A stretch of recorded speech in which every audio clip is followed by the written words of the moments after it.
der vil jeg gerne vise jer, hvordan man laver et ananasmønster. Og til det, der skal vi lære at lave en ananas. Hækle en ananas. Og vi skal lære at hækle nogle vifter. Skal vi kigge den? Vi kommer til at se sådan her ud, når man har gjort det. Skal jeg nok lige zoome lidt ind på, men det I kan se, det er, at der er en ananas i midten. Det kan I ikke se. Der er en ananas i midten, og så er der sådan nogle vifter rundt om. Og det er sådan set det hele. Det er et super, super let mønster, også selvom det faktisk ser ret komplekst ud, tror jeg. Især når man sætter det sammen til noget større, så kommer det til at se ud som om, at det er ret komplekst. Det kommer til at se ret komplekst ud, men det er det faktisk ikke. Det er faktisk ret nemt. Som regel ser mønstret sådan her ud, når man finder det, og det er bare enormt komplekst, tror jeg, for de fleste at finde ud af præcis, hvad det er, de skal. Så vil jeg gerne vise jer, hvordan man laver de her vifter, hvordan man laver de her ananaser, og præcis, hvordan man sætter det sammen. Og I kan selvfølgelig finde mønstret på min blog, der har jeg skrevet lidt mere ud, hvis det er lidt kaotisk, mens jeg sidder og hækler. Så gå hen og kig på det, når I er færdige med at se videoen. Men lad os komme i gang! Som sagt er der en ananas, som vi skal lære at lave, og den ser sådan her ud. Og det er bare frem og tilbage. Og her er den så, hvor der er vifter rundt omkring. Og det er præcis det samme, man skal. Det kommer ret hurtigt til at se ret komplekst ud, især når der er alle de her vifter rundt om, men det er faktisk super simpelt. Og det er ikke mere, end man arbejder frem og tilbage, indtil den er der. Og der er et princip i det, det er, at man springer den her luftmaske, den første luftmaskekæde over, og så bliver det naturligt mindre. Det kommer I til at se lige om lidt. Det er ret simpelt. Jeg starter med at lave 40 luftmasker, og så plus 3, fordi at vi skal starte med at lave en stangmaske, og de første 3 luftmasker så i stedet for en stangmaske. Fordi vi skal starte med at lave vifter, og en vifte består af 2 stangmasker, en luftmaske og en stangmaske.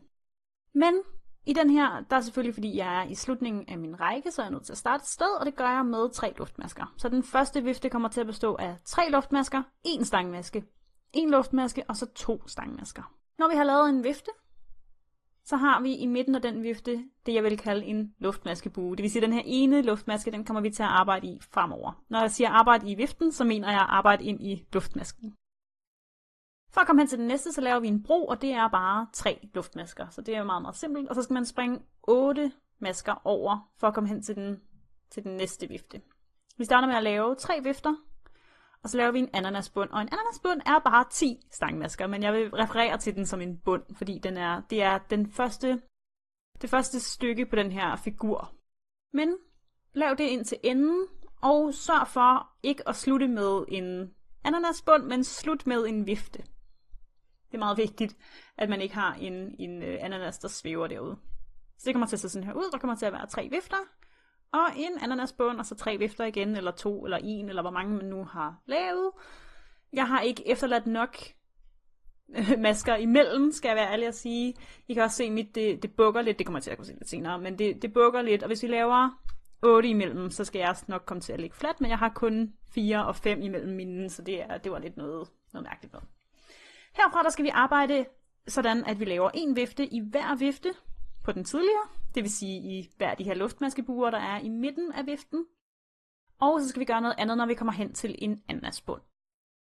Men det er det her, der gør, at mønstret er så super simpelt. Det er, at hver gang der er en vifte på den tidligere række, så laver man en vifte. Hver gang der er en bro, så laver man en bro. Og når der er en ananas, så gør man det, man nu gør med en ananas.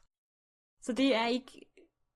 Det ser måske komplekst ud, når man kigger på det, men det er faktisk super simpelt, og man kan virkelig orientere sig i mønstret frem for, altså i det, man sidder med, ikke? I hænderne, og ikke nødvendigvis i diagrammet.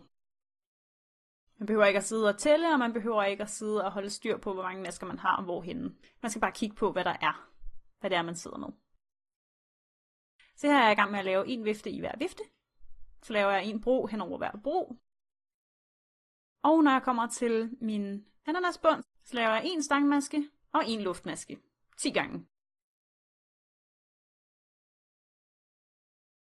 Eller, sådan at der er 9 luftmasker, og så skal jeg selvfølgelig bare lave en stangmaske til sidst. Så der kommer til at være 10 stangmasker og 9 buer af en luftmaske.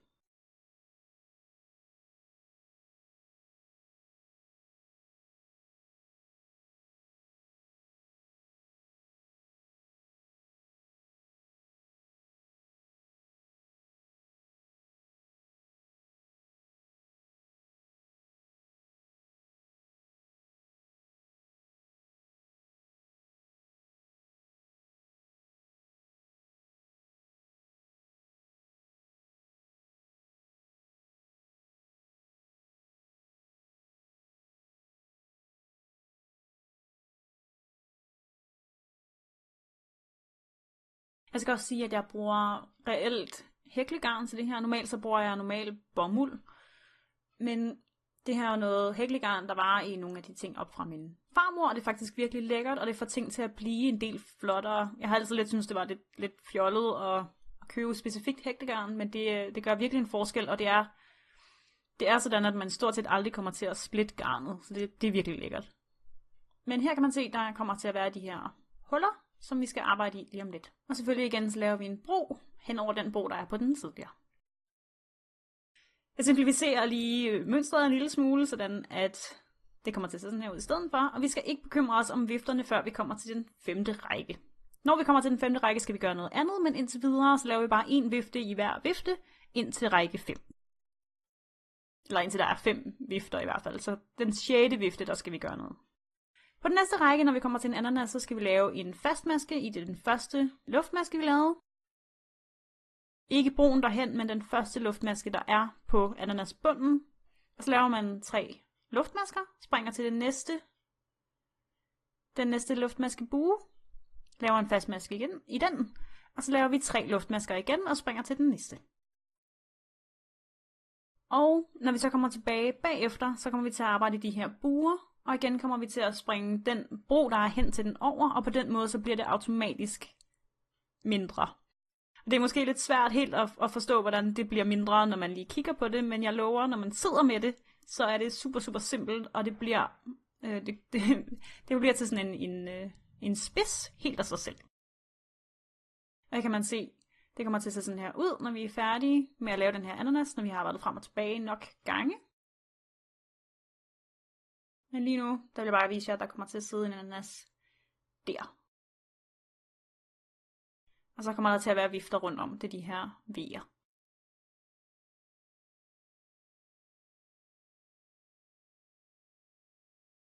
Så jeg kan se, at jeg laver en bue for at komme hen til min ananas. Så laver jeg en fastmaske i den første bue. Så nu har jeg allerede taget en ind, ikke? Jeg har ikke erstattet den, der er på den tidligere række. Jeg har lavet hen over samlingerne, hvis man kan se det på den måde.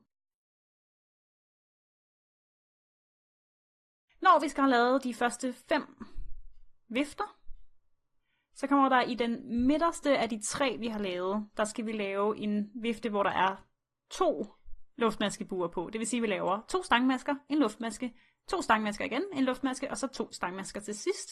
Sådan at vi får 2 huller, hvor vi kan lave stangmasker eller vifter i på den næste række.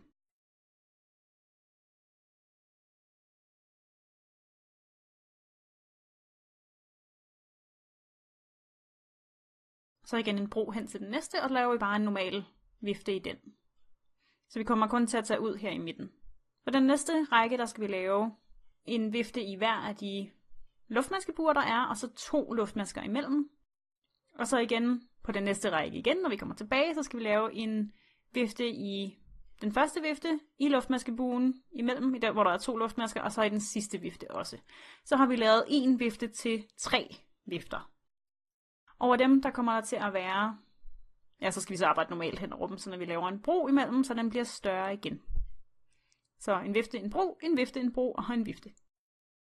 Og det bliver til, det er, at der, den midterste der, hvor man kan se, der kommer den næste ananas til at sidde, og de 2 vifter, der er rundt om, de kommer til at være den her række, eller ranke, eller hvad man vil sige, af vifter, der er rundt om de andre ananaser.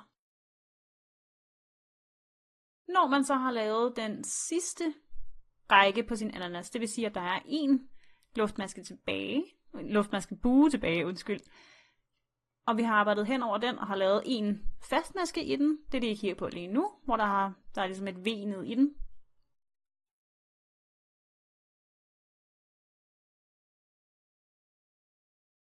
Her. Nu er den færdig. Når jeg kommer tilbage på den række, der er tilbage igen, så skal vi til at gøre noget andet med både ananasen og med dem, hvor vi har lavet en vifte til 3. Så her er jeg lige ved at lave en fejl. Jeg har lavet en vifte oven i den vifte, der er på starten af min ananas. Og så skal der ikke være en bro imellem, fordi nu vil vi gerne afslutte ananasen. Så jeg laver en vifte og en luftmaske. Og så laver jeg en vifte på den anden side også. så har jeg ligesom trukket spidsen af min ananas sammen. Der kommer til at være et stort hul, og jeg synes faktisk, det er meget fint.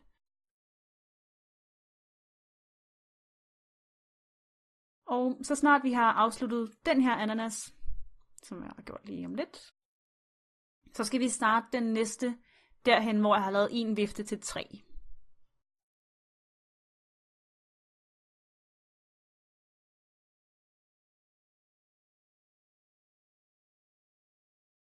Så når jeg kommer herover, så i den midterste vifte, der laver jeg 10 stangmasker, sådan at jeg igen har en ananasbund, jeg kan arbejde videre på. Og så fortsætter jeg bare med det samme mønster, så der hvor der før var en ananas, der kommer der til at være en række vifter. Og der hvor der før var en række vifter, der kommer der til at være en ananas.